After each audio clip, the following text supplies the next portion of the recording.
കാഴ്ചയില് ആഭരണത്തിന് 71,500, വെള്ളി വിലയും കൂടി. ഇന്നത്തെ പവന് വില അറിയാം. കൊച്ചി, കേരളത്തില് സ്വർണവിലയില് ഇന്ന് റെക്കോർഡ് നിരക്ക്. ആഗോള വിപണിയില് സ്വർണവില കുതിച്ചുയരുന്ന ഘട്ടത്തിലാണ് കേരളത്തിലും മുന്നേറ്റം. വരും ദിവസങ്ങളിലും വില കൂടാനാണ് സാധ്യത. വില കുറയാനുള്ള സാധ്യത കാണുന്നില്ലെന്ന് ജ്വല്ലറി വ്യാപാരികൾ പറയുന്നു. ഇന്ത്യന് രൂപ നേരിയ തോതിൽ കരുത്ത് കൂട്ടിയത് കാരണമാണ് കേരളത്തില് സ്വർണവില ഞെട്ടിക്കുന്ന വർധനവ് രേഖപ്പെടുത്താത്തത്. ഓഹരി വിപണികളിൽ ഇന്ന് നേട്ടമാണ് കാണുന്നത്. ഡോളർ സൂചിക വലിയ മുന്നേറ്റം നടത്തിയിട്ടില്ല. ക്രൂഡ് ഓയിൽ വിലയിൽ നേരിയ മുന്നേറ്റം പ്രകടമാണ്. വരും ദിവസങ്ങളിലും ക്രൂഡ് വില കൂടുമെന്നാണ് സൂചന.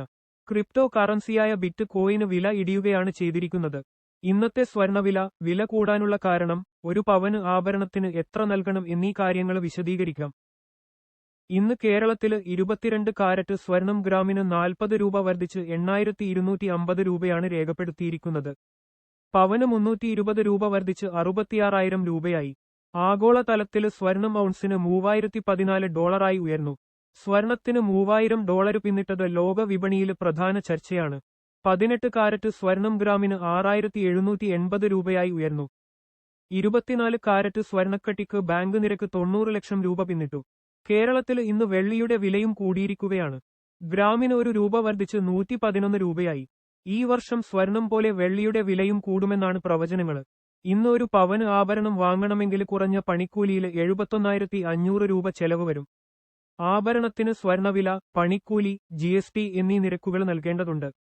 ഡോളർ സൂചിക 103.56 എന്ന നിരക്കിലാണുള്ളത്. ഇന്ത്യന് 86 രൂപ 71 പൈസ എന്ന നിരക്കിലും. ആഗോള വിപണിയിലെ മുന്നേറ്റത്തിന് അനുസരിച്ച് കേരളത്തില് സ്വർണവില വൻതോതില് കൂടാതിരിക്കാൻ ഒരു കാരണം രൂപയുടെ മൂല്യവർദ്ധനവാണ്. അതേസമയം ഡോളർ കരുത്ത് കൂട്ടാത്തത് സ്വർണവില ഇനിയും കൂടാനുള്ള സാധ്യത നൽകുന്നു. ക്രിപ്റ്റോ കറൻസിയായ ബിറ്റ്കോയിന് വില $83,000 ഇടിഞ്ഞിട്ടുണ്ട്. സ്വർണവില കുതിക്കാനുള്ള കാരണം 3 ഡോളർ മൂല്യം വർദ്ധിക്കാത്തതാണ് ഒരു കാരണം. അമേരിക്കൻ പ്രസിഡന്റിന്റെ പുതിയ നയങ്ങളാണ് രണ്ടാമത്തെ കാരണം. മറ്റു രാജ്യങ്ങളുമായി ചുങ്കപ്പോര് ശക്തമാക്കുകയാണ് ട്രംപ്. അമേരിക്കന് പൗരത്വം ആശങ്കയിലായി 10,000 നിൽക്കുന്നുമുണ്ട്. അതിനു പുറമെയാണ് സൈനിക നീക്കം. കൈവിട്ട ചില കളികൾ. യമനിലെ ഹൂത്തികൾക്കെതിരെ അമേരിക്കന് സൈന്യം ആക്രമണം തുടങ്ങിയത് അന്താരാഷ്ട്ര ചരക്കുകടത്ത് വെല്ലുവിളി നിറഞ്ഞതാക്കി. ചെങ്കടല് വഴി ഇനി ചരക്കുകടത്ത് പ്രയാസമേറും. ഇതുവഴി പോകുന്ന അമേരിക്കയുടെയും ഇസ്രായേലിന്റെയും ചരക്കുകൾ ആക്രമിക്കുമെന്ന് ഹൂത്തികൾ മുന്നറിയിപ്പ് നൽകിയിട്ടുണ്ട്.